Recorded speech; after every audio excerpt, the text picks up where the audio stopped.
നമ്മൾ പ്രവാസികൾക്കൊക്കെ ഉണ്ടല്ലോ ഒരു നൊസ്റ്റാൾജിക് ആയിട്ടുള്ള പായസമാണല്ലോ അല്ലെ ഈ അരവട പായസം എന്ന് പറഞ്ഞാല്.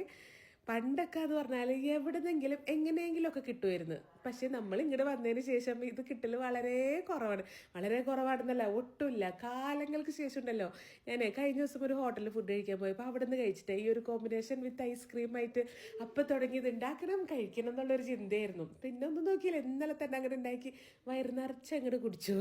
അപ്പം നമ്മളുടെ ഈ ഒരു അരവണ പായസം ഉണ്ടാക്കാനായിട്ടുണ്ടല്ലോ, ആദ്യം തന്നെ കുറച്ച് നെയ്യിൽ തേങ്ങാക്കൊത്തും കറുത്ത മുന്തിരിയാണ് വേണ്ടത്. എൻ്റെ അടുത്ത് അതില്ലാത്തത് കൊണ്ട് ഞാൻ വെളുത്ത മുന്തിരി ഇട്ടിട്ട് അഡ്ജസ്റ്റ് ചെയ്തിട്ടാ നല്ലോണം വറുത്തിട്ട് ആ നെയ്യിൽ അങ്ങോട്ട് മാറ്റി. എന്നിട്ട് ഇതിനകത്തേക്ക് പായസത്തിൻ്റെ അരിയില്ലേ, അത് നന്നായിട്ടൊന്ന് അങ്ങോട്ട് വറുത്തിട്ട് നല്ല ചൂടുവെള്ളം അങ്ങോട്ട് ഒഴിച്ചിട്ട് ഈ അരിയനുണ്ടല്ലോ അങ്ങോട്ട് വേവിച്ച് അങ്ങോട്ട് എടുത്ത്. അപ്പോഴേക്കും അത്യാവശ്യം വെള്ളമൊക്കെ വറ്റിയിട്ടുണ്ട്. ഇനി ഇതിൻ്റെ അകത്തേക്കുണ്ടല്ലോ ശർക്കര, നല്ല കറുത്ത ശർക്കര കിട്ടുമെങ്കിൽ അത് തന്നെ വരട്ടെ ചേർക്കാനായിട്ട്. എന്നിട്ട് നല്ലോണം മിക്സ് ചെയ്ത് ഈ ശർക്കരയും കൂടെ അങ്ങോട്ട് വറ്റിച്ചെടുക്കണം. ഇനി ഇത് വറ്റി വരട്ടനുസരിച്ചിട്ടുണ്ടല്ലോ കുറേശ്ശെ നെയ്യ് ചേർത്ത് കൊടുക്കുക. നമ്മൾ ആ വറുത്ത് വെച്ചിരിക്കുന്ന തേങ്ങാക്കൊത്തും മുന്തിരിയില്ലേ അതും ചേർത്ത് കൊടുക്കണം. അതിൻ്റെ ഒപ്പം തന്നെ ചുക്കും ഏലക്കയും പഞ്ചസാരയും കൂടെ ഒരുമിച്ചിട്ട് പൊടിച്ചതാട്ടാ, അതും കൂടെ ചേർത്ത് കൊടുക്കുക. നെയ്യ് പിന്നെ ഇടയ്ക്കിടയ്ക്ക് കുറേശ്ശെ ചേർത്ത് കൊടുക്കണം കേട്ടാ, എന്നാലാണ് അതിൻ്റെ ആ ഒരു കറക്റ്റ് ടേസ്റ്റ് ഇങ്ങോട്ട് വരാം.